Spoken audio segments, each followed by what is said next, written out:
Gentlemen, the time has come once again to discuss things.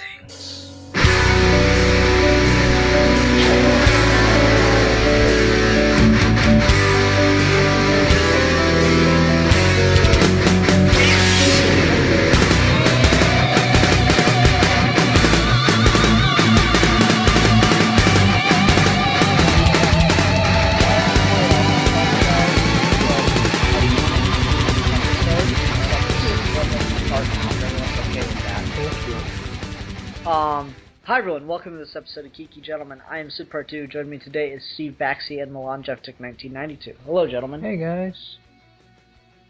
Oh, hello. Yeah, there we go. Anyway. So Milan just finished talking about, as he does, this really kind of lame story that goes on for entirely too long. And so, with that in mind, I wanted to try to lighten the mood with something really actually entertaining that happened to me. It requires just a teeny bit of a background. Okay, so I used to sell Kirby vacuum cleaners in high school for about 2 weeks, but the guy only paid me like $50 for each week, and I'd sold a couple, so I should have been making commission, so I walked away from it. And then the other day, I happened to be driving past the location that we operated out of, and I noticed it's now a thrift store, and I'm looking for stuff for the apartment, so I go check it out. And I'm walking around, and it's just the owner and I in there, and he's like, "Hey, you seem to really know your way around this place." I go, "Yeah, I actually used to work in this building." He goes, "Oh, back when it was a Domino's?" "No, back when a guy selling Kirby's operated it." And he's like, "Oh yeah, I've talked to the owner of the building about that guy." "Really?" "Yeah, the IRS kind of gave him a new home." That made me so happy. Good shit, man. Good That's shit. hilarious. Right? Nope. How many times have you hoped that one of your bosses would be arrested? All the time. There's a movie in this somewhere. Yep. So yeah, karma's a bitch. That is the moral of the story, boys and girls. Never piss off Ian or he'll make the universe hate you. Yeah, pretty much. Speaking of which, Milan, that's why you're living with your father forever. Forever, just until he dies. No, but that's the thing, is your father will never die. Give me a few minutes and a hammer, he will. No, like, he has like the same kind of like life thing that a werewolf does. You can only kill him with one thing, but it's not a silver bullet. What is it? Tell me. Nope. God damn you, Ian. Yep, you're welcome. You're that, if there's a trope where, like, this angry slut denies you the answer to how to kill a monster in a movie, you would be that trope. Why am I a slut? I don't know, because you have the hair for it, and the beard.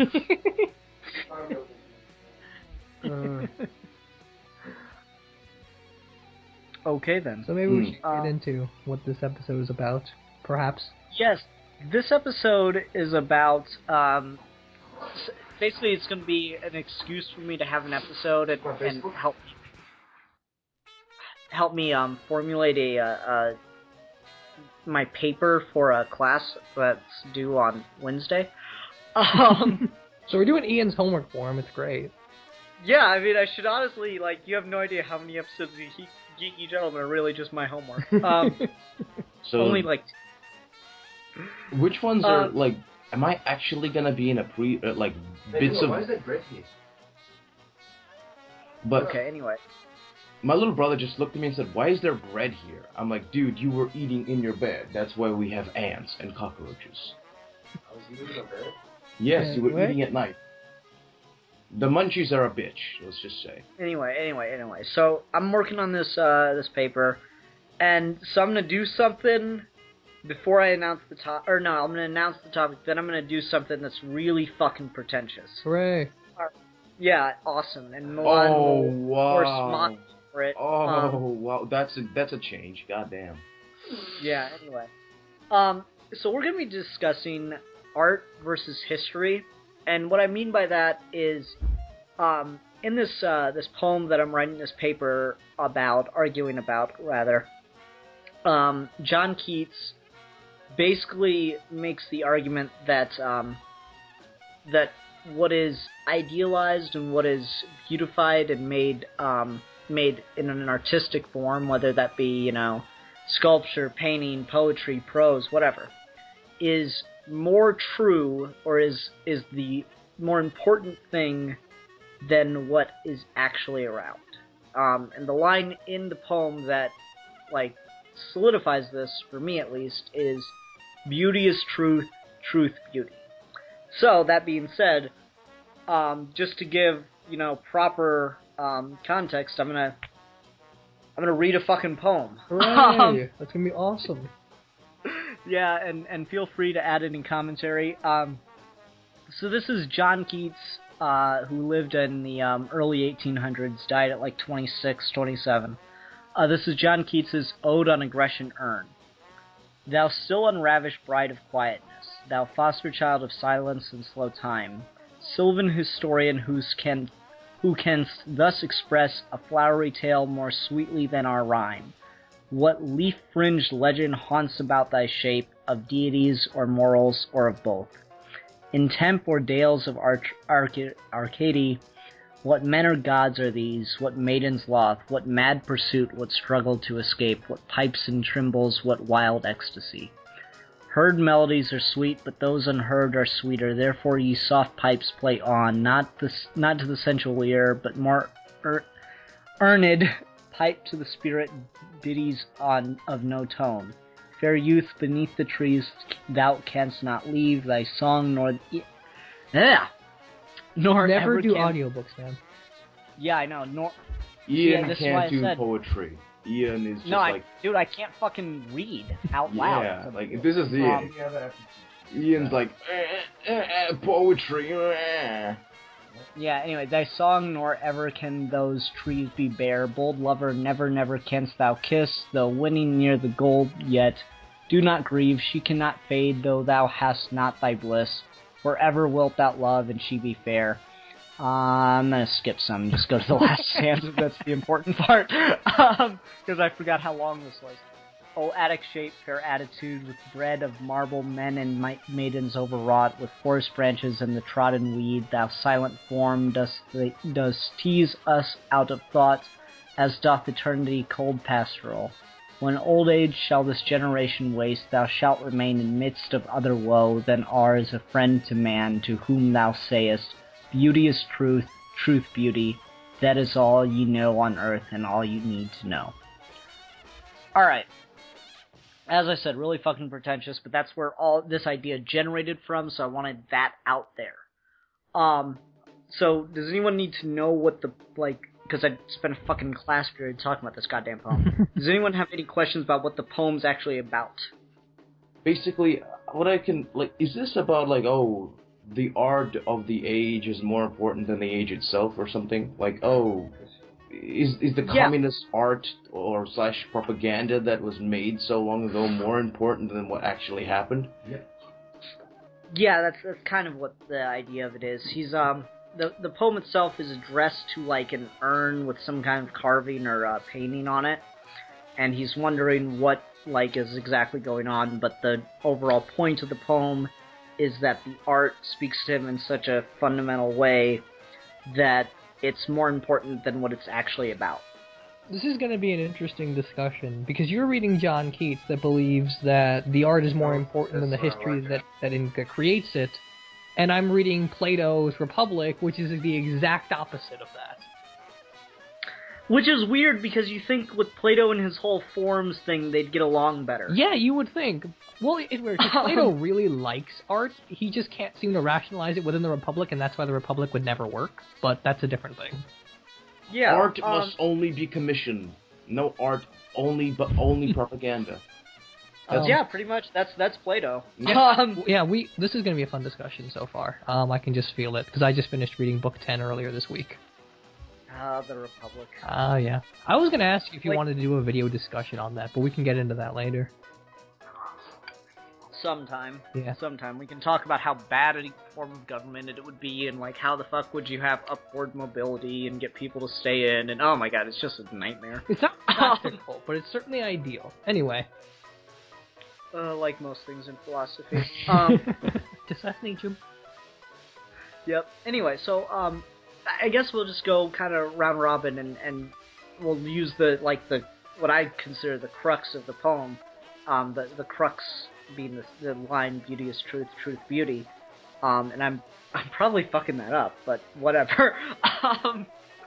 It's a really important line, but fuck it, who cares? No, it's a really important final couplet, so. Yeah, there we go, thank you.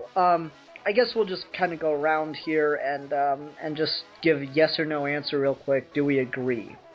I'm gonna say no. Milan? It's a really strange question, but I guess the age and the art that it produces can't really be separated. There is a historical accounts, but yeah, but yes or no, dude. We'll get into it. I'm not sure yet. I think I'll give you my answer at the end of the video. Okay, how about you, Steve? I'm gonna go ahead and say yes, but it's a very light yes, because I think there has to be a mix of the two. Okay, and now I'm gonna get into what, like, at least so far, my main argument in the paper is going to be. I've thought about the paper. This is literally us doing your homework. This is fantastic. It's awesome, isn't it?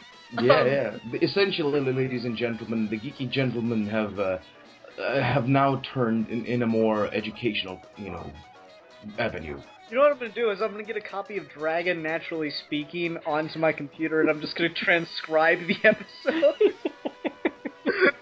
And he's going to be like, this is a really weird way to do a paper as a dialogue. Yeah, I thought it'd be genius. See, don't you get it? Because I'm doing it like Plato, and Plato argues the opposite, and that's the beauty of this. Isn't it great? Yeah. I like anyway. Where did you get the idea from to have the opposite insane view being told by a crazy squirrel? Oh, it was just genius. I'm Ian. That's what I know. Yeah, anyway, so my main, argument against this comes from another one of Keats's poems, in which he's talking about, reading a translation of the Odyssey for the first time, and one of the metaphors he uses, or similes, whatever, I don't fucking care, is, like Cortez's men, like lofty Cortez, something, standing on a strange peak looking at, ridges in the distance. And it's talking about Cortez, getting to the New World and all that stuff. And so in class, when we're reading that poem, the professor stops the class and goes, okay, who is Cortez? Everyone's quiet, because I fucking hate that method of teaching, but I'm trying to stay quiet because I don't want to interrupt. He goes, come on, who is Cortez? Who's Cortez? And someone goes, he was a explorer. Yes, now what did he do? And no one's talking. Come on, what did he do? Someone say something. No one's talking still. Anyone say anything. I'm like, he committed genocide. How's that? And he goes, yes, well, besides that. Well, that's my argument, though. I mean, to be fair, Keats didn't know. But at the same time, his whole argument kind of breaks down when you look at, he's using Cortez as this perfect metaphor for how he's feeling about this translation. But when you start to look at the truth of Cortez, who was, a genocidal maniac, enslaved a whole nation, there's problems. So that's why I think no is just no, because as soon as you know the history, some of the art just kind of falls. It can still be pretty, it can still speak to you, but when you know what's going on behind it, it's really hard to let that happen anymore. Because I was kind of into this reading Chapman's Homer thing, even though I don't really like Homer anymore after reading Homer. I was kind of into this, and then, like, that line came up, and it shut me down. Because I fucking hate Cortez, because I'm half Mexican. So, yeah. Yeah, that's an interesting point. But then it can also go the other way, don't you think? Of once you see something and it speaks to you, but once you know the history behind it, it's even better. Well, it depends on the light that it paints, doesn't it? Again, yes and no. See, this is why this is a very strange topic, because I don't believe that there is a definitive yes answer or a no answer to art versus history. I think it is very much so a interconnected sort of relationship, and you need both. And sometimes it works, sometimes it doesn't, but you can't just have one without the other. It really does kind of build and thrive on itself. For example, I hate Crime and Punishment. I think Crime and Punishment is one of the worst written books of all time. But it's got fascinating ideas if you know the history behind it. So it's not particularly great art, but it is very important culturally and historically. And then you have the opposite of that. You get something like, say, I don't know, Chaplin. Chaplin's not very good historically because it doesn't convey Charlie Chaplin's life as well as it ought to. But it's a fantastic film as a character study on this person. Mm-hmm. If you see what I mean? Let me go with a counter example, or another example of art interfering with history. Declaration of Independence. Something that a lot of people get very inspired by. There's a lot of, really good movies where that involve government or something like that, where they'll just start reading from some Declaration of Independence. It just strikes a chord, and it's really great. And it was intended to be written artistically to express the mood and all this stuff. And it was penned by Thomas Jefferson. And I think it was Dave Chappelle who had this joke, but all men are created equal. Yeah, I think that's good for the day. All right, Toby, take me home. And just pretended to jump on a black man's shoulders and ride him like a pony.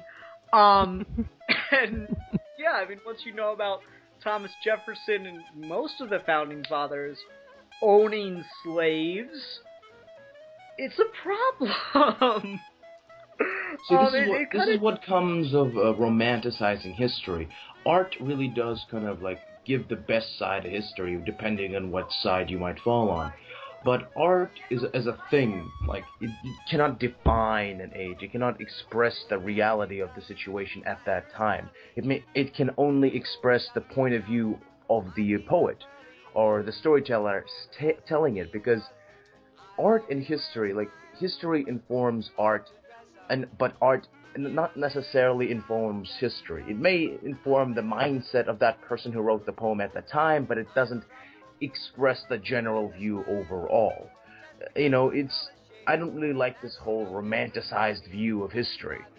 It's not, because like you said before, in reality, at that time, not all men were created equal. When they say men, they didn't really consider the natives or the blacks as people necessarily. Well, that's my favorite joke that I've used several times on this show. Well, they're not really people since they're brown. Hold on. Aren't you brown, Ian? Aren't you brown? Kinda? That's the point of the joke, dipshit. Oh, that's right. I don't completely agree with you, because I'm a firm believer in the saying that art imitates life and life imitates art. It's a symbiotic relationship. So I don't think it's true that art can never completely convey a moment in history, and it only conveys this perspective of the poet, like you said. Yeah, I think it's much more than that. Like, for example, I'm just going to mostly use film examples because I like poetry, but I'm more on film and other things. No, that's fine. I just use the poem because it's the genesis. No, that's cool. I mean, I can pull from poems, but I know movie resources better. Anyway, so 3 Days of the Condor, right? 3 Days of the Condor completely encapsulates everything about the 70s and then predicts everything up to the 80s. So, I mean, I don't think it's fair to say that you can't do it, and the other side of that argument would also be, well, history is romanticized by the people that won, and it doesn't capture the fullness of the age. read a history book from 6th grade versus reading a history book in college, and then see the problems, and then actually go out and do research and see the problems in your college history book. Yeah. Yeah. So I mean, whatever history you get, whatever art you get, they have the same I understand problem. I understand that. But basically what I'm trying to say is you can't, like, get the... Like, it's better to go to a history book than it is to get to a poem. But I understand that. Like, See, I don't agree with that. Well, certain stories can capture the vague mindset, like what's in the ether, essentially, at the time. The best example I can point to is The Dark Knight Returns. If I want to think what angry, vaguely centrist 80s intellectuals thought, I'd just go read that. Just angry Frank Miller is what I think of as the 80s. You know, just... You're not entirely wrong. Yeah, well, you know, like, back when Reagan's brain was turning to mush and, you know, fascism was getting, you know, like, fuck the poor and fuck them niggers, all that shit. You know, sure, Reagan kind of, you know, fuck the gays as well, because, yeah. Reagan, as much as, like, I love Reagan. He's funny as a person, but as a president, Jesus Christ. This is why you shouldn't want to have a beer with your president. You're just saying that because he destroyed the Soviets. He didn't destroy it. The Soviets were on their way out anyway. I mean, the system was collapsing, you know, on itself. Milan, is there any way you can turn that down in the background, please? Thanks. No, I see what you're saying, though, Milan. It's hard to really pin this down. Like, I know I said that we can... I wanted to start with a yes or no answer. I do agree there probably isn't one, but I just like to get a sense of where we're all standing at the beginning of the video to see if it changes over time. And I guess time being an hour and a half. Yeah. Which is definitely a good way to start this, particularly. Yeah, because it's hard to argue when you don't know where you stand yet. Well, I mean, this whole exercise that we're doing is reflective equilibrium, right? Like, we give us our yes and no answer, we hash out the discussion, and then internalize it and reciprocate something else at the end. Or not, depending on how the conversation goes. Yeah. But I think it's interesting that you brought up Declaration of Independence and that whole idea of happiness and such that was associated with it. It's interesting because it's not the happiness that we talk about now. It's not the superficial, just be joyous. It was more happiness, as far as when Thomas Jefferson was writing it. It was more in line with the Greek sense of happiness, being more like Aristotle, eudaimonia, being truly excellent, living an excellent life, being aligned with the virtues and such. More of a meta-happiness than it is a physical one. And I think that's interesting because the Declaration of Independence is a bit of art in the way it's written. It's written kind of poetically. So, yeah, depending on how you read that, you can get different ideas, but it doesn't necessarily convey what it's actually supposed to mean. The way people read certain amendments to mean one thing, and then we read them to be different things, and it's all depending on the context. So I think there is merit to the argument that history is more important, but I don't think that logic can be sustained when you start looking at more specific art. Yeah, you can't exactly. One second. Let me get in real quick. To back Steve up, one of my favorite Family Guy jokes of all time is when they go back to the Founding Fathers writing the Second Amendment. Every American has the right to bear arms. Do you think that's too vague? No, every American has the right to have a pair of bear arms in their living room. How could anyone interpret that in any other way? But go ahead. Yeah, you can't really make legislation from poetry.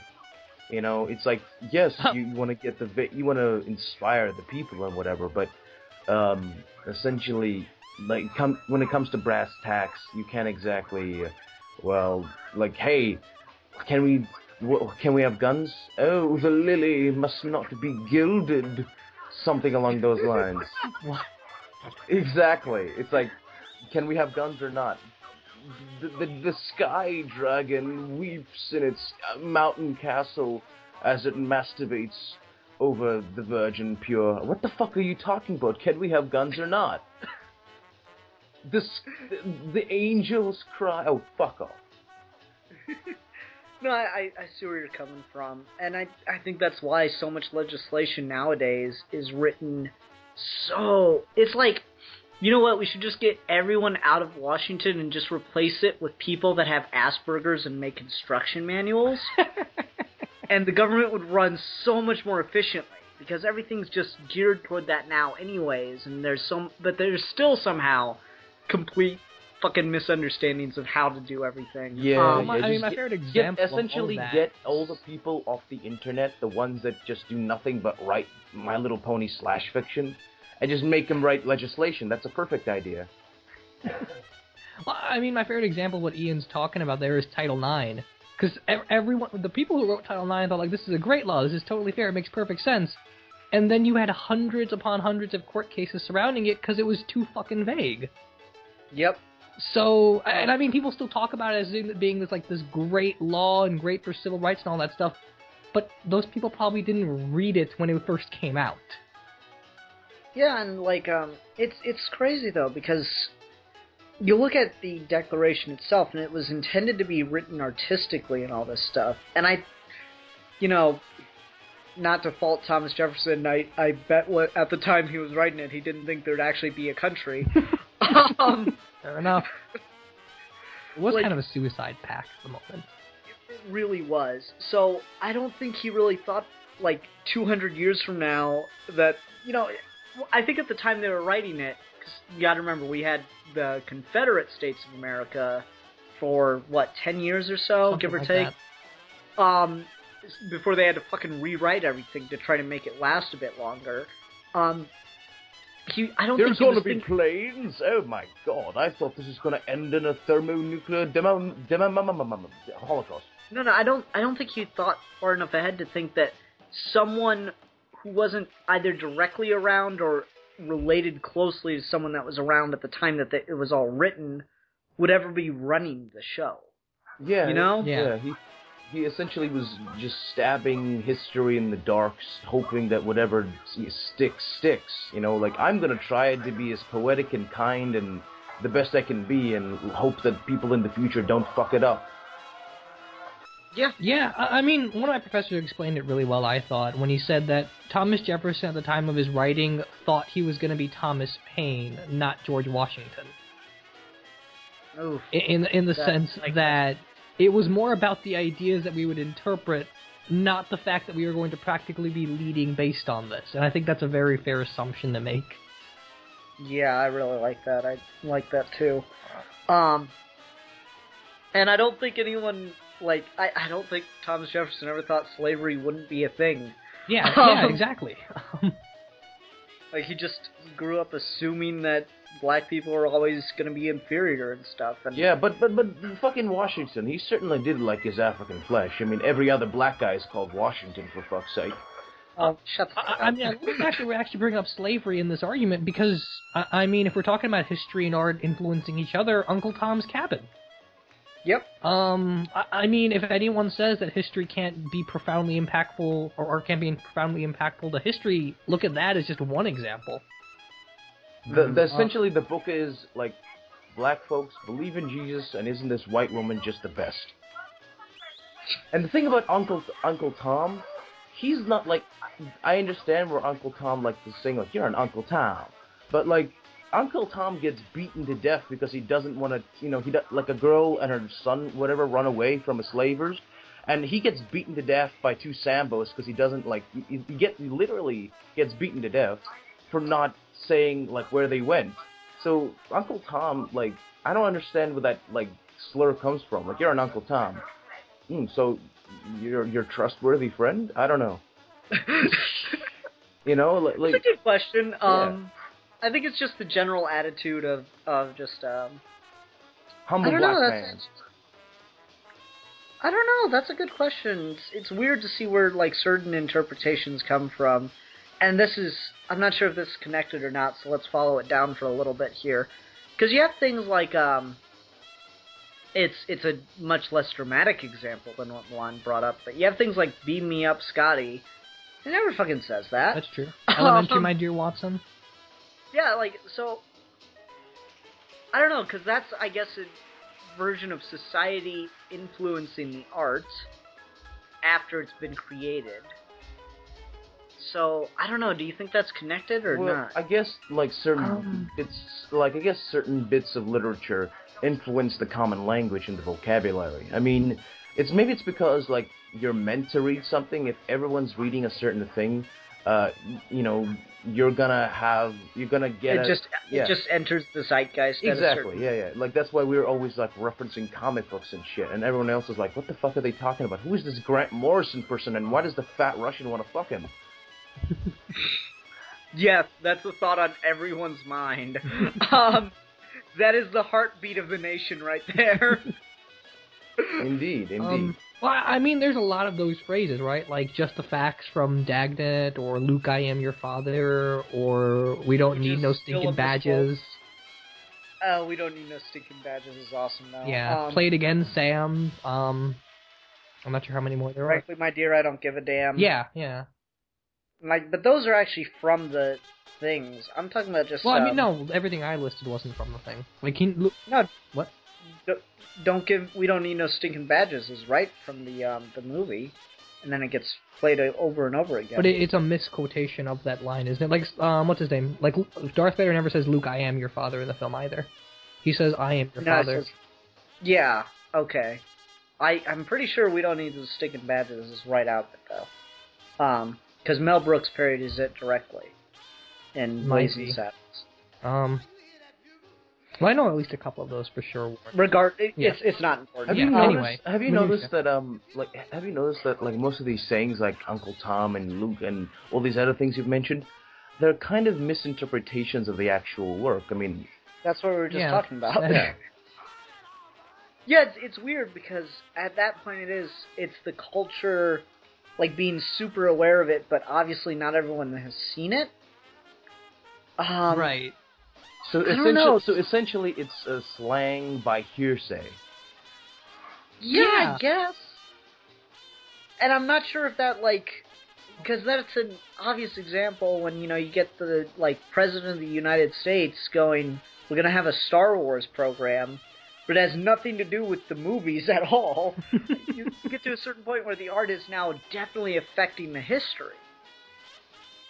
It's weird. It is. I mean, it's like the names of the planets that are like floating around our sun are named, from old Greek gods, or is it Roman? Except for Uranus, which is annoying. Everything else is Roman except for Uranus, which is Greek. Yes, Uranus is Greek. Are you done laughing now, Steve? No, it wasn't about that. It was just the fact that it's the one that doesn't line up, and I'm wondering if someone just thought it would be funny if it Yeah. It's like fucking Greeks. Anus. There you go. Well, Uranus is the father of Kronos, who is Zeus's father. Yes, Zeus's grandfather. Yeah, Kronos is Zeus's father. Yeah. Uranus is Zeus's grandfather. Yeah, okay, cool. Alright, sorry, you confused me with my own logic. A is equal to B, so B is equal to C, so C is a pipe. Thank you for getting that. I appreciate it very much. Okay, maybe to bring this around a little bit, it's interesting because there are a lot of examples, like we've listed, of the history creating the art, and there was a good number of examples of the art influencing the history. But then there's examples where it just didn't make a fucking difference, like with Franco and Picasso. Yeah, maybe so. Well, that's the thing that made Franco more of a genius than both Hitler and Stalin, is that both of them banned shit just outright. Just, if it's art, you're probably not going to be allowed to have it unless it helps the state. Franco's like, fuck it, make whatever you want, Picasso. It'll go over everyone's head. And it worked. I guess it's a good point to bring in Plato, too, because we're talking about banning art. And Plato's whole thing in the Republic is that we can't have poets. First we kill all the poets. We kill or we make all of the poets leave. Because the problem with art in the Republic is that it gives people ideas. Because we all remember back in the old, Greek times, that whole holy fucking banishment. The poet empire. The banishment of all the poets. Get the fuck out, poets. It's like the Trail of Tears, but with poetry. There were tears. It's a freaking 12-hour dialogue, so there were definitely tears. From the audience, because they couldn't take it. Quamp. Yeah, but that is interesting though, because Plato did know that art would make people think. And have you seen Equilibrium, Steve? Yes. Yeah, it's essentially just the Republic. Yeah, and what's interesting about Plato's argument for all of that? Sorry, go ahead. In a lot of ways, it's just a play on the Republic, I guess. But yeah. Yeah, you're right. But yeah, what's interesting about this is that Plato uses a lot of poetry to illustrate his examples. His whole logic in the Republic about the allegory of the cave and divide line and all that, a lot of that is just simple poetry. Mm-hmm. So I wonder, because he has the noble lie and everything, I wonder if it's an intentional contradiction in that he's trying to make us understand that you can't have one without the other. Because I don't think he's that smart. I don't think Plato's that smart. I'm sorry. Well, I mean, he does a lot. Like, again, the true lie, the noble lie, like that's there on purpose. It's a lie that's telling you it's a lie, and it's not there because it's a mistake. It's there for a reason. I don't know. I just don't think Plato's that clever. I seriously just think of him. I guess it's just admitting if you're gonna have a government of any kind, you've got to lie to somebody at some point. No, we're talking about Plato's, want to ban art. Yeah. I just don't think he's that clever. I don't think he's clever enough to say, no, you don't actually have to ban it. People have to know about it. I guess part of it was, though, that he wanted to use it as a tool for the state, as basically propaganda. What is that?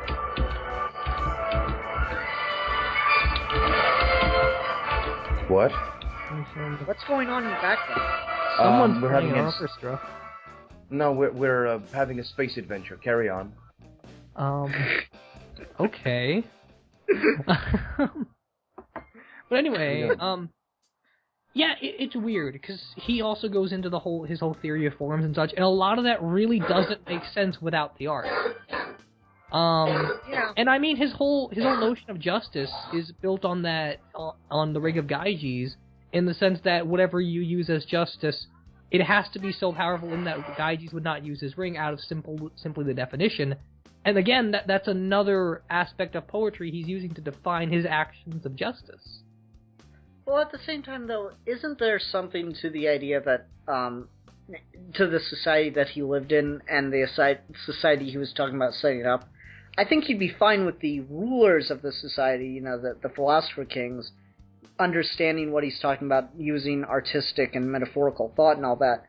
But right, how much of his philosophy was he sharing with the lower classes that would have built up the military and the farming and artisan part of his society? Well, none. As far as I'm aware. But that's the I thing. guess there's a certain viewpoint by some people who consider themselves better than everyone else, that the common folk need to be controlled with art. You gotta use, not exactly, they see as art nothing more as propaganda. They use the iconography of people who are smarter than, or more creative than them to just influence the public. And, that's why some people think that religion is good. Even though some of these people are atheists, they think that religion in itself is beneficial to the overall society because it keeps the little man in line. But they themselves don't exactly believe, that there is a God or whatever. Oh yeah, I mean Hitler was an avid supporter of the church, even though it's semi-well documented that he was probably an atheist. Yeah. I mean, again, it is a noble lie thing of if you want people to fall in line, then you have to tell them certain falsehoods, and even if they believe in their heart that this is wrong, it gives them enough hope to stay where they are. Yeah, you gotta have something smart enough to convince the slightly above average intelligent folks, but, the guys that will scream the loudest and be the spearhead to your revolution, but they're not exactly smart enough to see the flaws in your logic. But they'll take it whole. But what you do give them, they'll take in, with all, wholeheartedly, and they'll believe it, and they'll, spread it around. But but essentially the trick is to keep yourself the center head of your cult, essentially, or revolution or whatever, Yeah, I mean, you're talking about internal purges like they had in the Communist Party and stuff like that. Yeah, China has tons of those. China, Soviet Union, everything. So, all right, let's kind of shift the focus a little bit, because I feel like so far we've only really talked about the history side. We talked a little bit in the positive of the art itself, but not that. We've mainly been talking about this from the history point of view. So, Steve, since you're the only one in the definitely in the affirmative for this, what would you say is a really good example of something where the art is clearly more important than the history that it's about, the history that was going on at the time? I need a second to think about that, because I mean, there are a couple things coming to mind, but I want to make sure I can back up my point with whatever I'm going to pick.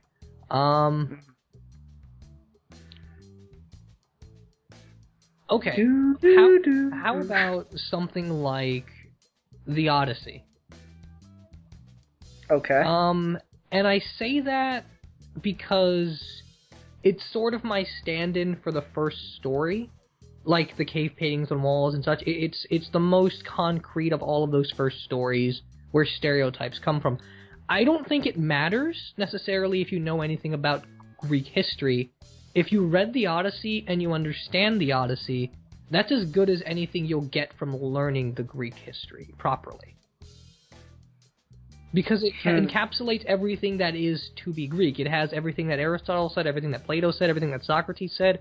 It's got the whole culmination of what their godly system was like. And it's got very good commentary on the problems and inner workings of city-states and such.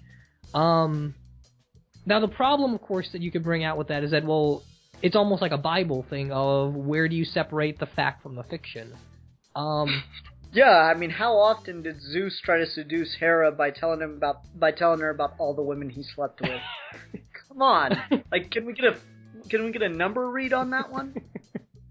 I guess that's my point. I make anytime someone tries to say that the Odyssey and the Iliad are super intelligent, I'm not saying they're super intelligent necessarily. I'm not saying that they're great work as much as I'm saying they're important. They capture the basic the zeitgeist at the time, yes, and it kind of works as like a what's that thing? It's a thing you bury, and time capsule. That's it.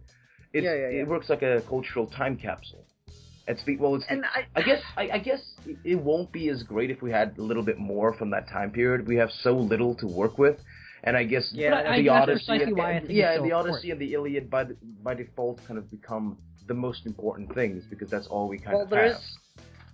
To help Steve out here, and take his side a little bit, there is an argument out there. There's no way to prove it, but there is an argument out there that written language was invented for the Iliad and the Odyssey. I've never heard that argument before. Yeah, because written language doesn't really come up until the oldest written thing we have that isn't the oldest written thing we have is Homer. So yeah, there's an argument out there that it was that writing language down was invented for Homer, so that it'd been around for a while anyway, and that they finally decided to figure out how to write down a language just so that they could write down this poem. I can see that. That is like the best Simpsons episode ever. Like, just like language was created for Homer. And I can buy that. I would actually have to go back and read the argument to see if it makes any sense, but I can buy that in the sense that if you throw that back a little bit, and then you look at like cave paintings on walls, how much of that is documented history versus how much of that is storytelling? Well, I imagine anything with a dinosaur has to be hard evidence that the Flintstones is accurate.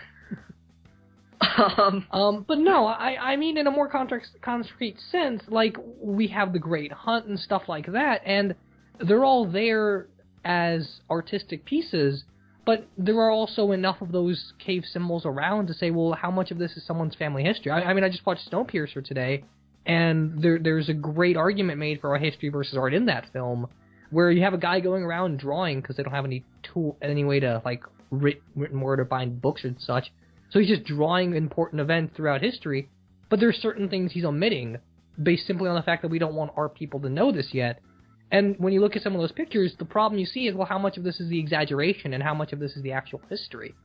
And that's where I would come down and say you can't separate one from the other. Even manipulating art, or even manipulating history in terms of whoever won, is still an artistic endeavor. Mm-hmm. Let's look at 300. Exactly. Or the book.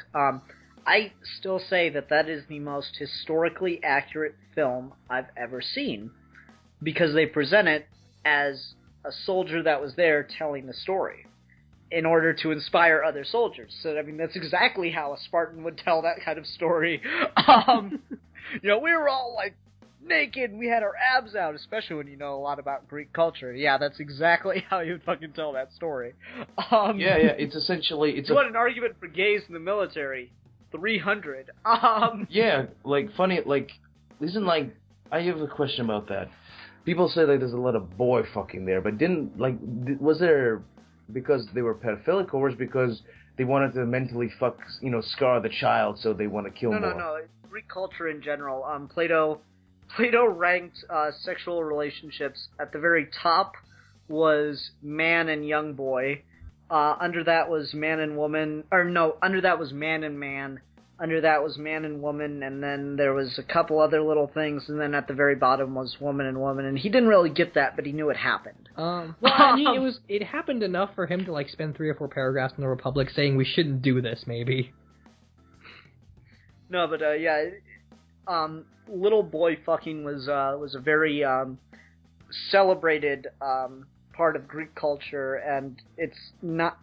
I don't know, I guess it depends on how you define pedophilia, but it's not, like, it wasn't considered perverse back then, it was, like, noble, and most of the guys that did it had that done to them when they were that age, so it's, vicious cycle. It's just normal for them.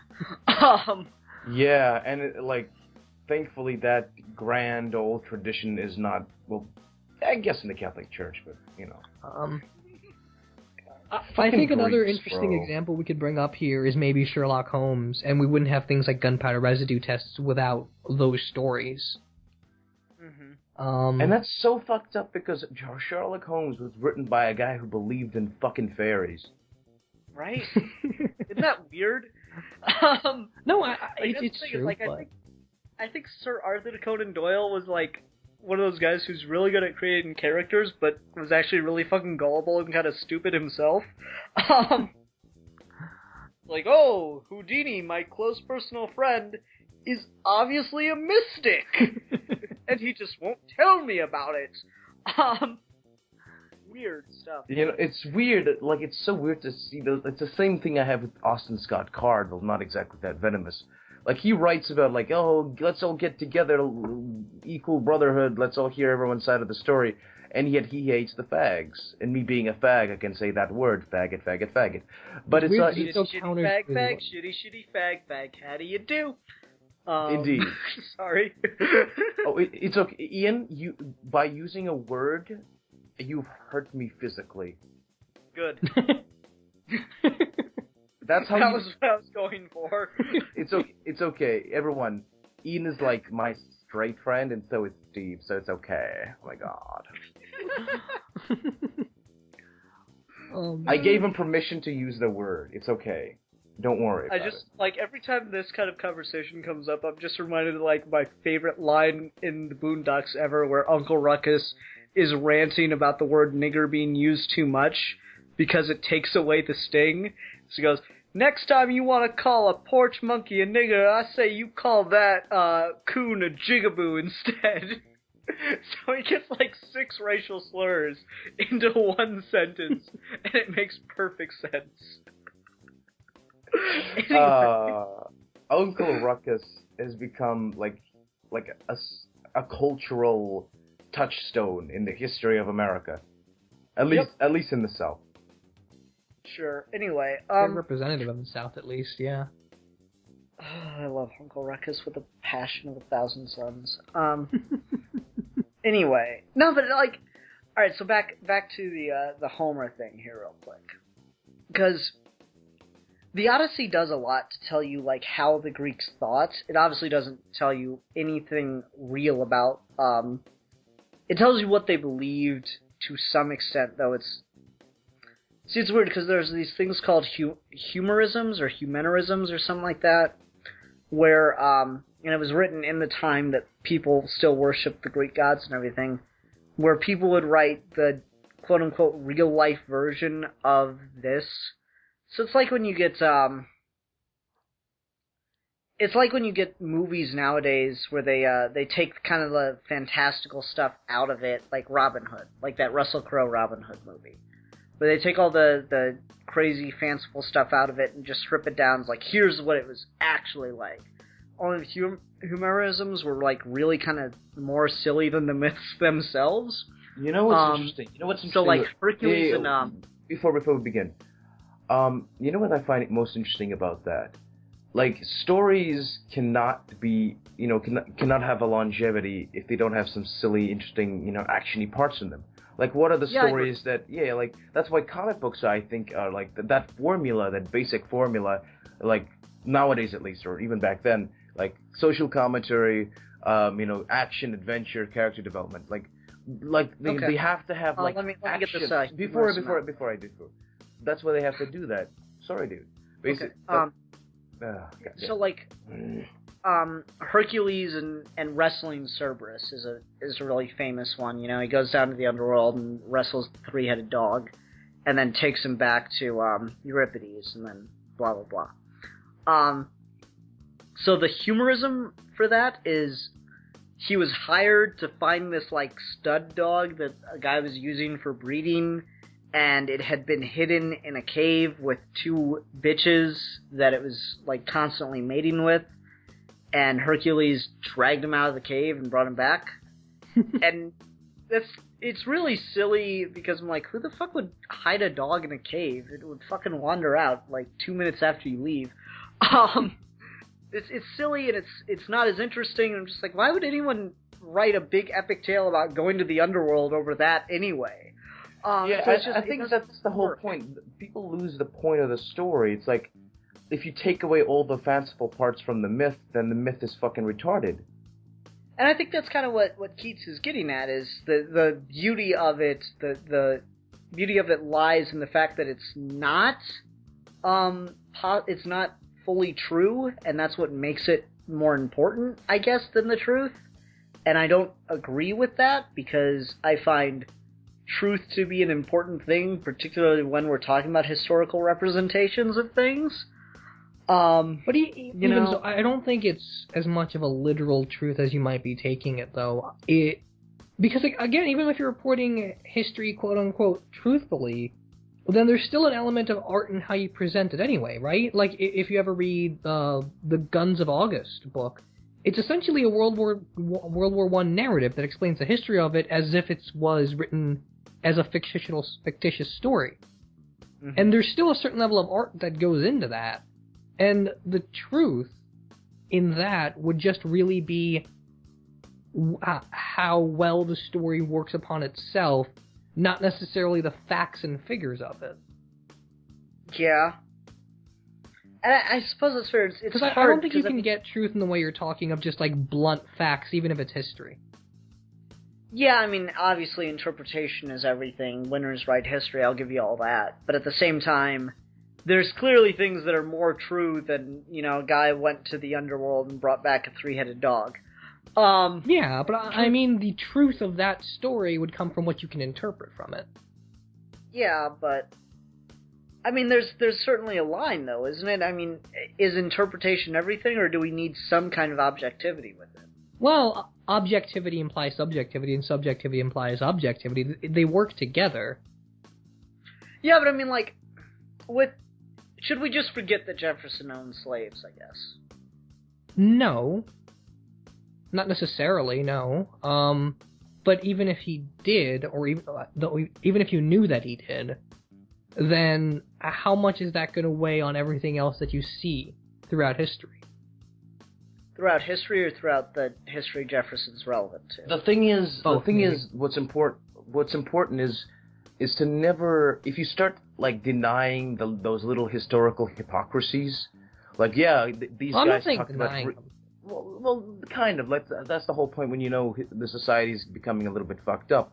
When the true history, more or less, the truest you can possibly get it to, gets denied, like, it's the Disneyfication of history. It's like, oh no, there wasn't a giant race war and there wasn't murder. It was just one guy who, it's the pussification of history. It's they scrape off the yucky barnacles and try to put flowers around the bloated corpse. Well, I mean, it was a movement to do what you're saying, which is like to only tell nice history, and believe it or not, it was in Texas of all places where we wanted. Oh, I can't imagine that. I know, right?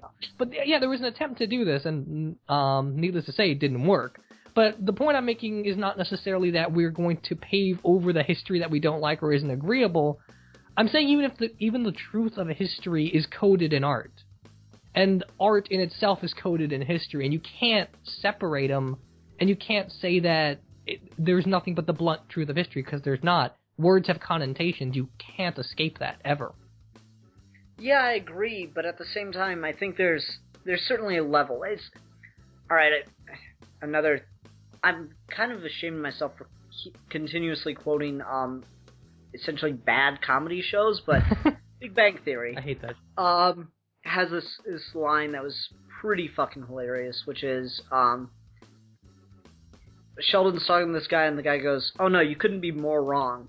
And Sheldon's got to be himself and go, "Oh no, you see, it's actually impossible to be more wrong. Wrong is a complete universal. You can only be wrong. You can never be more wrong." And the guy goes, "Oh yeah, you can." "No, you can't." "Well, it's wrong to call a tomato a vegetable, but it's more wrong to call it a suspension bridge." And I feel like that's what I'm getting at. It's like, yeah, you can never be 100% objective, but clearly there's a line. Like, but where would you draw that line, would be my point there. You got the Jobs movie. I don't know if anyone's seen that. I haven't. You did? Yeah. Did they show that Steve Jobs stole the GUI from Xerox? I believe they did. They painted him as pretty much a dick, so... Oh, really? Yeah, he was a total dick in that movie. Wait, is this the one with Ashton Kutcher, or am I thinking of something else? Yes, Ashton Kutcher, Jobs, the one that came out, 2 years ago now? Yeah, okay, my bad. I thought that I heard that movie was like claimed him like a saint. Well, I mean, I've only seen it once, but no, he was a total dick in that movie. Okay. So, well, shit, that argument falls apart. Ashton Kutcher. Like Mom used to have a saying: some people just need to be beaten with a stick until they stop being retarded. Well, he was good in that movie, though. I know, but he says he just looks like a person that needs to be beaten for like 2 hours or so. On what grounds? Well, just because Milan's mom has issues. No, it just seems like the most moral thing to do. Like, just beat He's just Ashton got a punchable Kutcher. face. Okay. Yeah, exactly. He's just like, he looks like a person that deserves to get beaten. Okay, anyway. Alright, I guess I'm trying to think of another biopic that, clearly isn't showing what the person was actually like then. Because I heard Jobs was a complete to Steve Jobs, so, I'm trying to think of an example to help you out, too. Because I know there are the clip I saw from Jobs is how they came up with the name for Apple, and I could just call bullshit all over that. Yeah, I mean, it wasn't necessarily factually accurate in a lot of ways, but they didn't get the characterization of Steve Jobs wrong. Okay. Because, as far as I can tell, and I've read up on the guy, he was pretty accurate even if they didn't get all the details of where he got certain things from, but they made sure to make the viewer understand that this was not a nice guy. He just gave good speeches. Yeah, I gotcha. Well, shit, I'm just trying to think of, a biopic that clearly doesn't paint the person in an accurate light. Or, alright, this is an extreme example, so don't harp on me too much for the example itself. Just follow my line of thinking. Okay. The propaganda put out about the Il family in North Korea. Okay, that's certainly extreme, yes. That's the best I can do on short notice. I'm sorry, Steve. No, that's cool. That's cool. That's something. Here we clearly have things that are not true. It doesn't matter how much everyone believes it's true, or how beautiful and romantic all of it sounds. it's still very much not true, no matter what level of subjectivity you want to believe. You know, Kim Jong-il never scored a perfect 18-hole game of golf. Okay, it never happened. I mean, my argument for that would be that you wouldn't believe that, but isn't there not some artistic truth and historical truth in the simple notion that they have propaganda that doesn't make any sense with the person in a practical level? Like, isn't there already some artistic ideas and truth, historical truth, and factual importance in just knowing how he wanted to paint himself versus how he actually is? Yeah, I'd agree. That I think that's the best way to look at it, is the art will tell you something about the history, even if it's not getting the history correct. And because it doesn't tell you the history correctly, you're getting even more out of it in that sense. And that's kind of where I draw a line of, I say yes, art is truth, and or whatever the final couplet of that poem is, but I mean more in the sense that you can't have one without the other. I think it's just physically not possible. Steve, I just think you fucking won, and I hate you. Damn it. No, I think that it depends on what you define truth by, I guess. Because for me, when I think truth, I think clearly, I think as objectively as possible about what's actually being said. But if you put it in that light about if you're interpreting what it means on a larger scale, or what it reveals on, I guess, a psychological level, then it puts it in a completely different light, and I think I totally agree with it in that version. And the thing I would say about your truth, though, is, like, even if you paint it in the most truthful sense possible, in the most objective way ever conceivable by man, it's not going to be that way to someone else, necessarily. Well, like, I think one thing we have to get into before we can let this go is photography and video has completely changed history. Yes, that's a and good no way. one realizes it yet. Well, I mean, we realized it with Vietnam. We realized it with Vietnam and with Rodney King. Yes, yes. Those were two very big revelations in it, but at the same time, it hasn't fully taken effect yet. Tank Man. The Tank Man. In China.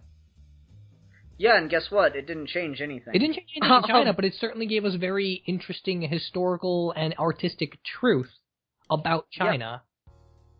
Yeah, I agree. I'm not saying that it hasn't taken some effect. I don't think it's fully kicked into gear yet. No, I mean, college students in China have no idea what it is, so... Yeah, Nietzsche has this great quote, and I wish I could remember the machines that he names, but the telegraph's one of them. The telegraph and the printing press are premises whose 1,000-year conclusion has yet to be reached. Yeah. Mass media, let's call it that instead of just photography here. Mass media has completely changed the course of history because now there's no interpretation. With video and with photography, you see it. There's no denying it anymore until we get to Photoshop. Sony Vegas. Yeah, it's just like, oh, that's photoshopped. Well, I mean, there's still interpretation in what you see. Yeah, I mean, there's, God damn, I just cannot get away from awful examples. I know exactly what you're saying. Guys. Wasn't, like, most of art, at least classical art, just Photoshop, but without Photoshop? Like, hey, this guy's really ugly, I'll make him look pretty. Or, look, just have a bunch of naked women cut in stone, but don't show the stretch marks. That's why everyone in classical Greek statue looks so perfect and smooth. Yeah, but that's not, like, depicting what... we're talking about the fact that the instantness and the realness of photography and video. Yeah, and I see... There's no denying it. Yeah, I see exactly what you're saying, because, I mean, we have video of Vietnam, and it raises very universal ideas that you can't get away from. You see it. It's there. And I totally understand that. But I think what's even more related to that is you can't get away from interpretation either. Because there's a lot of people, when you're watching reels from Vietnam about how terrible it was, that paint it in a completely different light than what other people would, simply because of life experience that leads up to that. So yeah, it's there and it's truth. but it's only truth on its own level. It's not truth in relativity to anything around it. Yeah, I agree. The example I was going to bring up, and I don't know why, but I cannot get away from awful examples right now. You're trying. It's hard.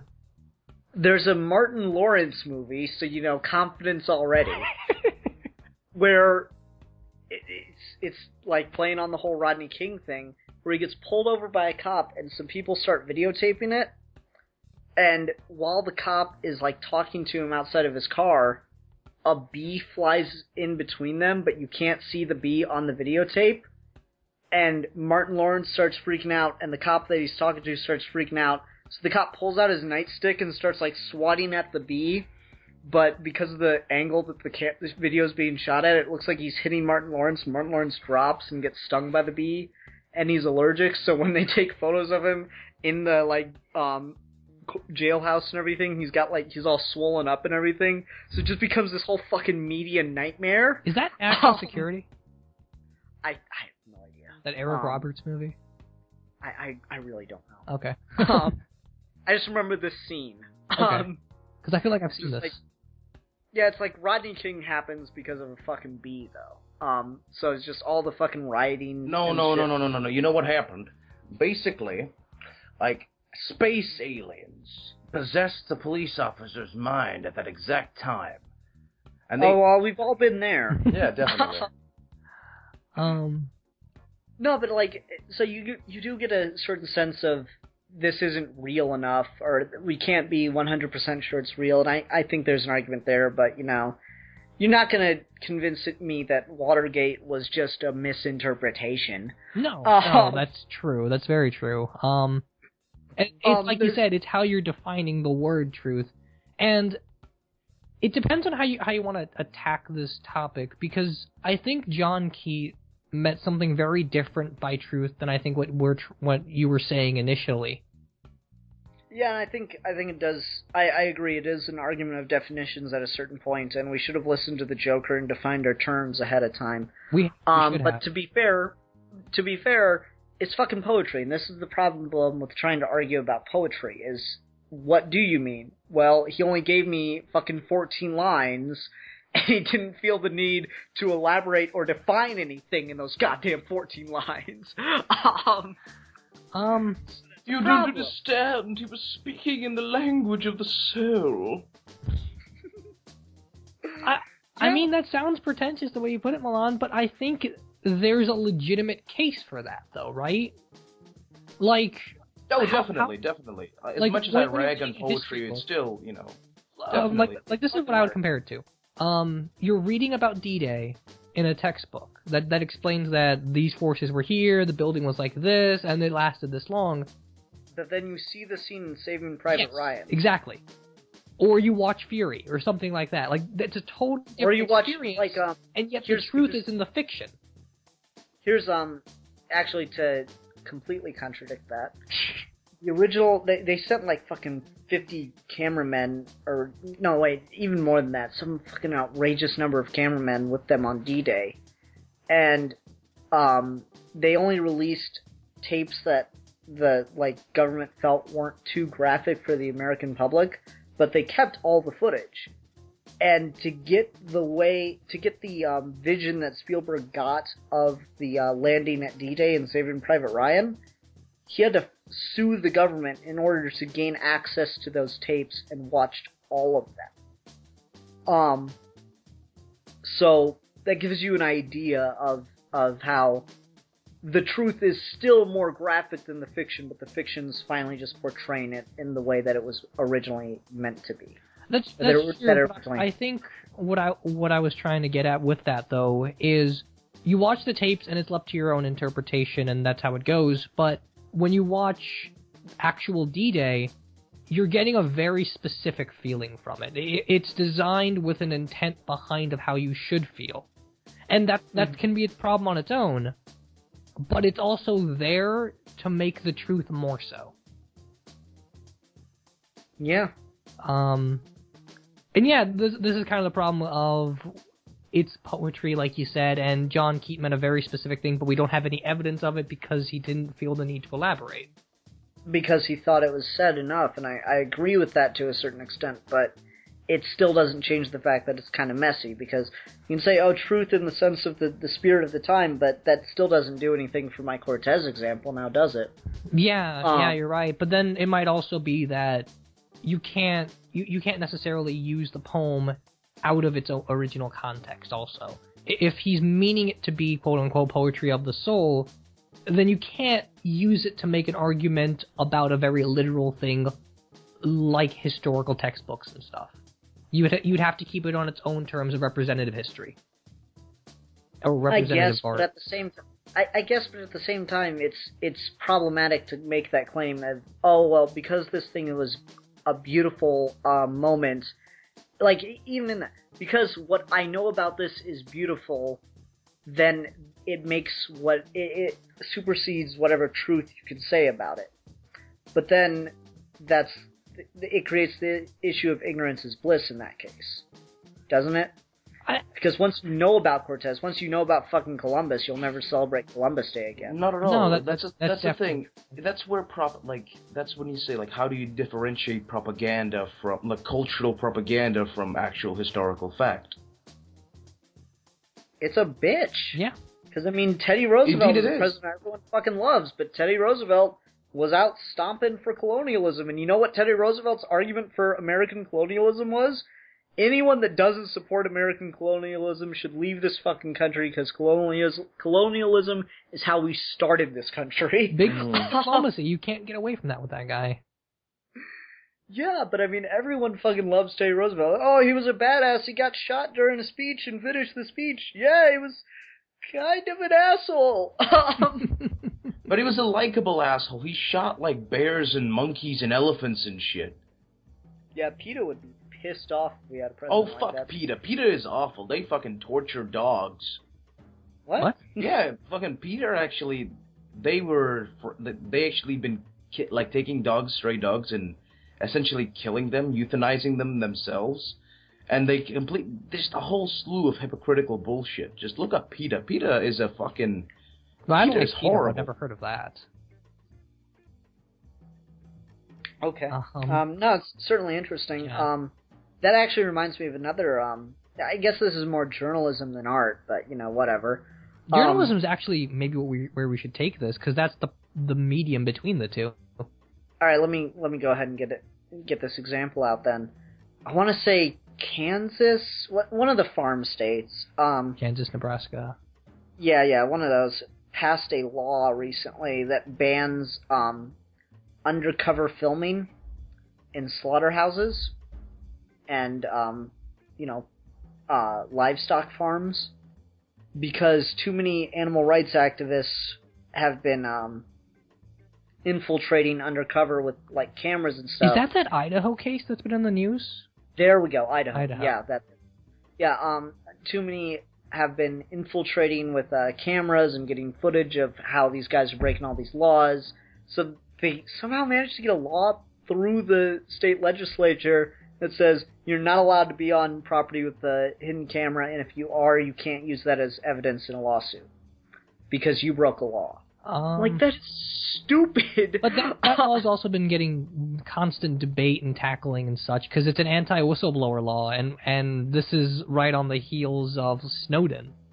Yeah, I know, it's a big deal, and they're talking about fucking drones, using drones to spy on them, and they're debating whether or not that gives the landowners the right to shoot down drones. It's fucking craziness, but I mean, it's a very important legislature. It's the Winter Soldier thing of there is a lot to this one very specific issue that stretches to all civil liberties.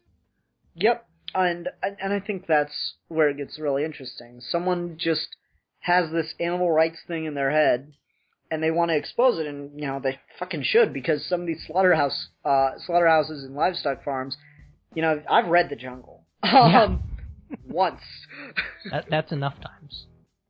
Yeah, it certainly is, and it doesn't make you want to eat meat for a couple days. Oh, I'm a vegetarian, so.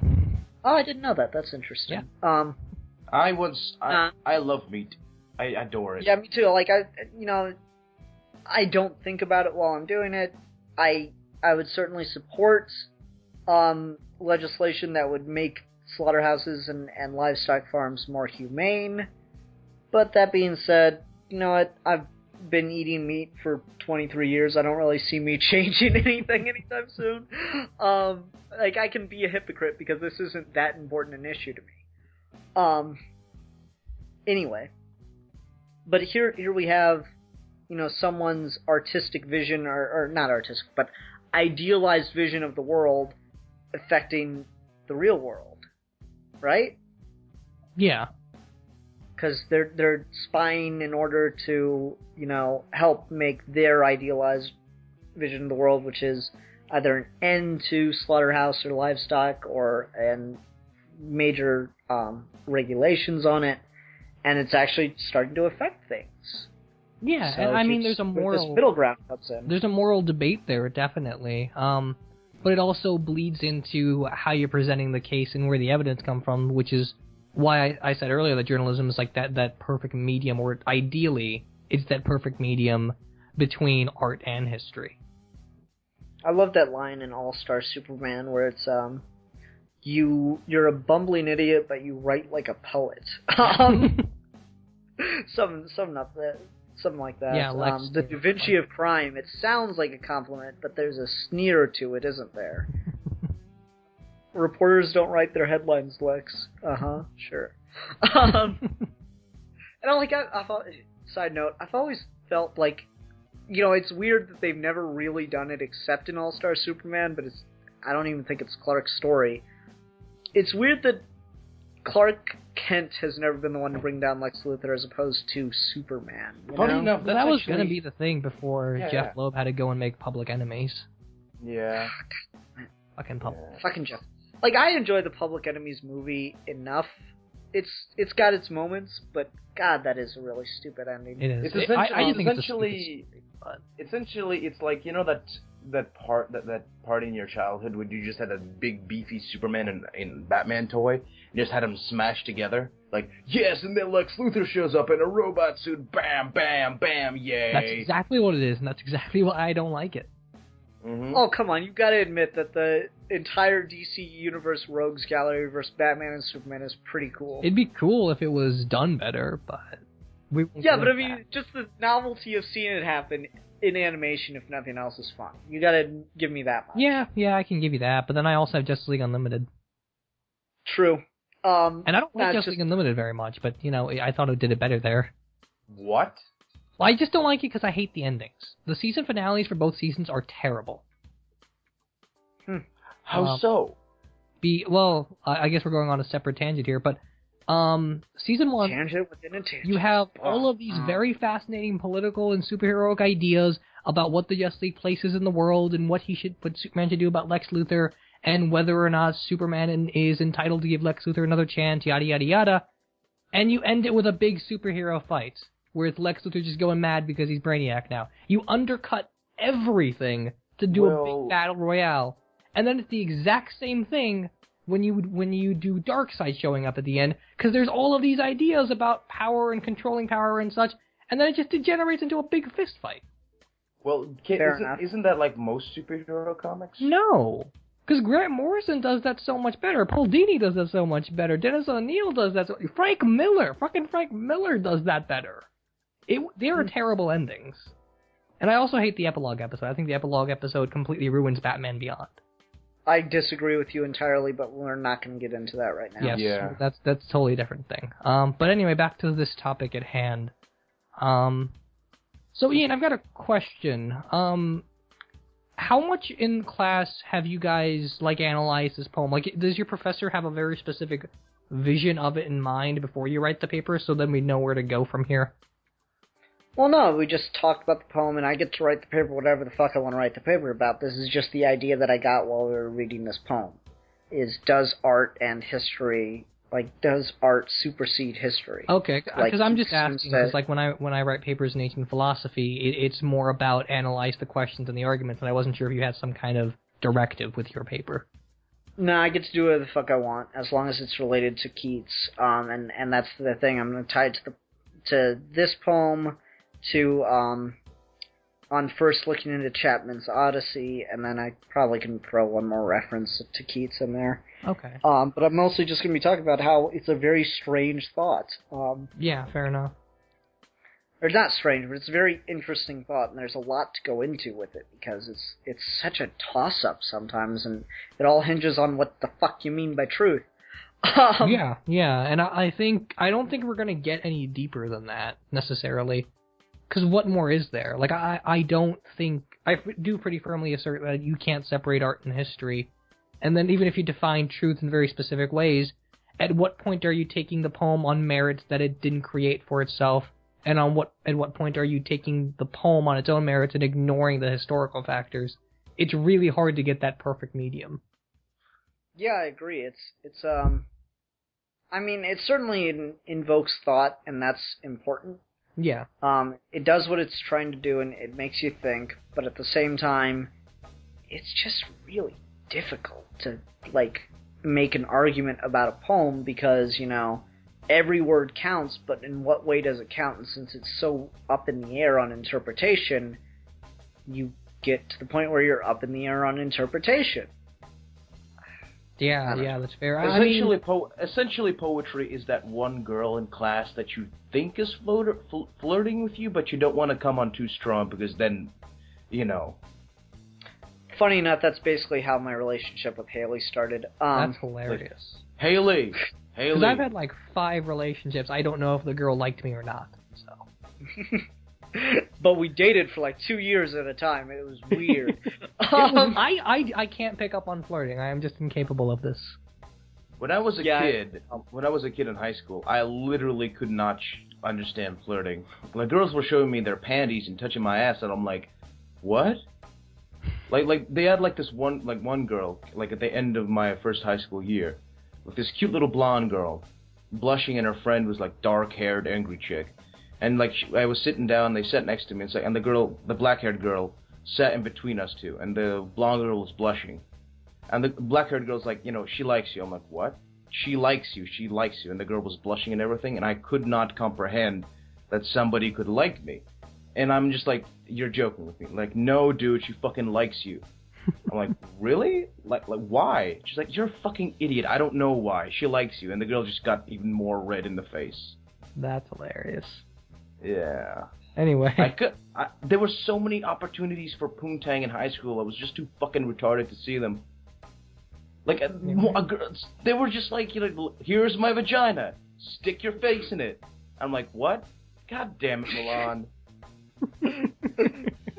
That's when I was a good Christian boy. And crazy. I don't think that changed. I think I'm a little bit less crazy now, and, you know, I'd like to think. You like to lie to yourself, we all get that. Apparently. Yes, I understand, you know. Ladies and gentlemen, if you want to live without the cosmic terror of the universe crushing your spirit, just lie to yourself all the time. One of my favorite moments in 30 Rock is with Kenneth, who is like, you know, the guy that's smiling and happy all the fucking time. And it's his dream to one day run NBC Studios.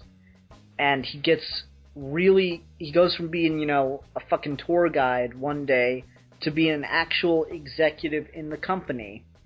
And he doesn't do something that's dirty and underhanded to advance his career, and that drops him completely down, and now he's working in the company as a janitor again. And Alec Baldwin, who was at the time running NBC, like, is talking to him, he goes, Kenneth, you're lower than you were even before, and even farther away from your dream now, but you're still just as happy as ever. How do you do it? Well, golly, sir, do you really want me to tell you my secret? I really do. Okay, I lie to myself. I look in the mirror and I lie to myself every day. I tell myself it's gonna get better, but I know it's not.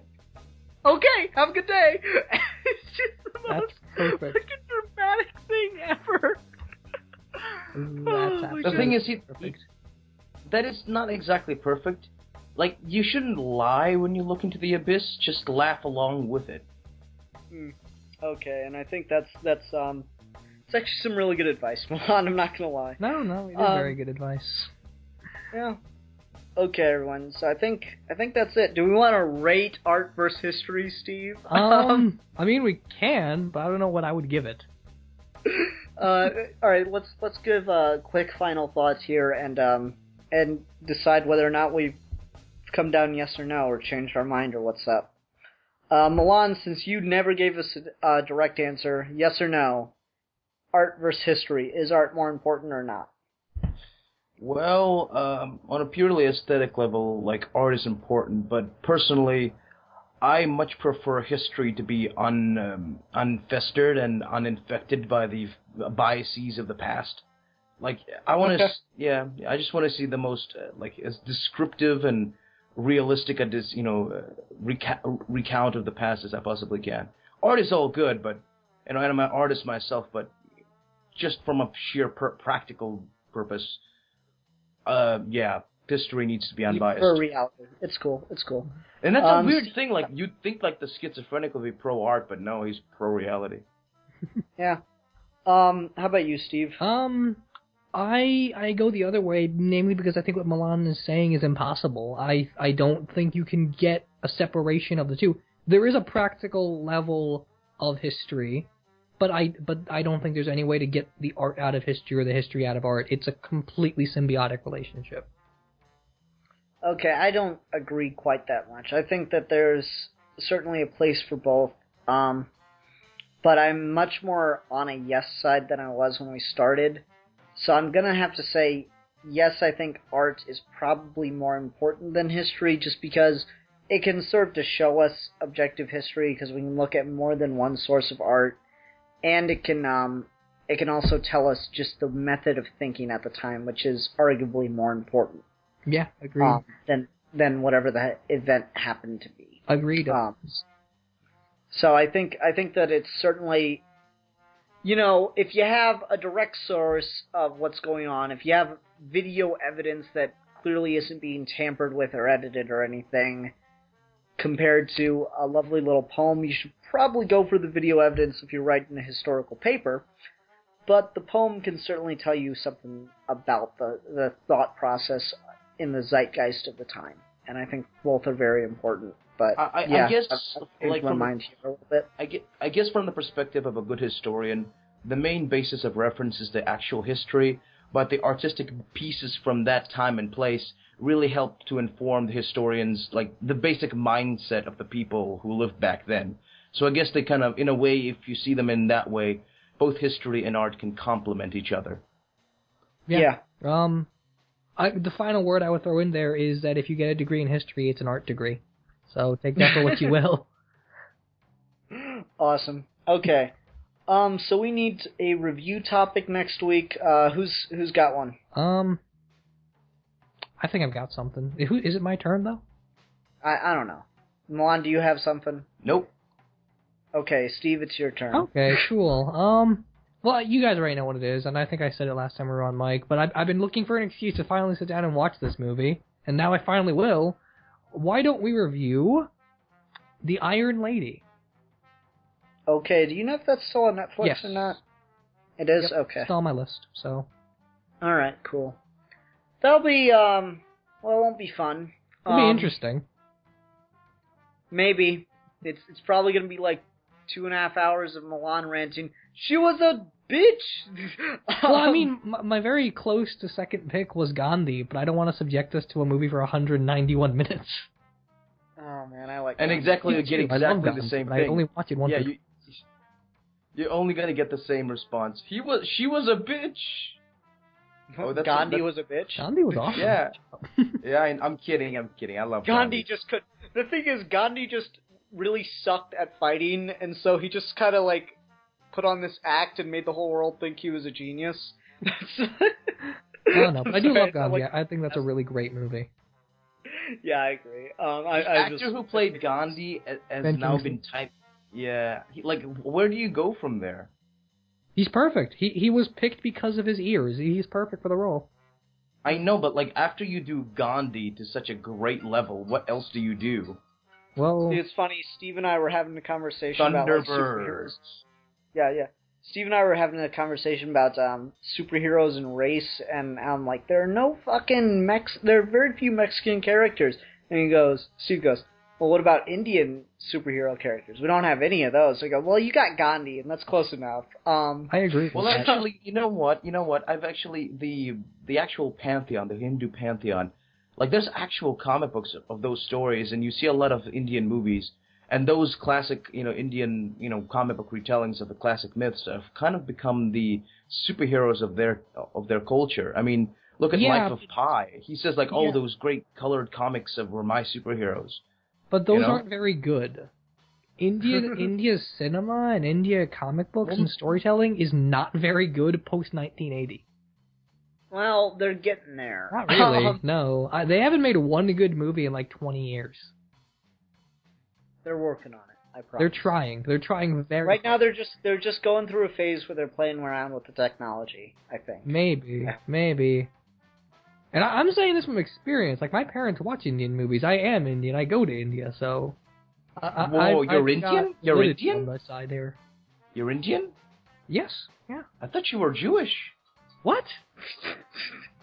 What makes me... Are you, like, white Indian or brown Indian? One has no ability whatsoever to identify race. I look completely white, I can tell you that much. That's odd. I mean, I was born in New Jersey, so... Oh, okay then. One has absolutely no capability to identify race at all. Like, I'm not racist to my own fault.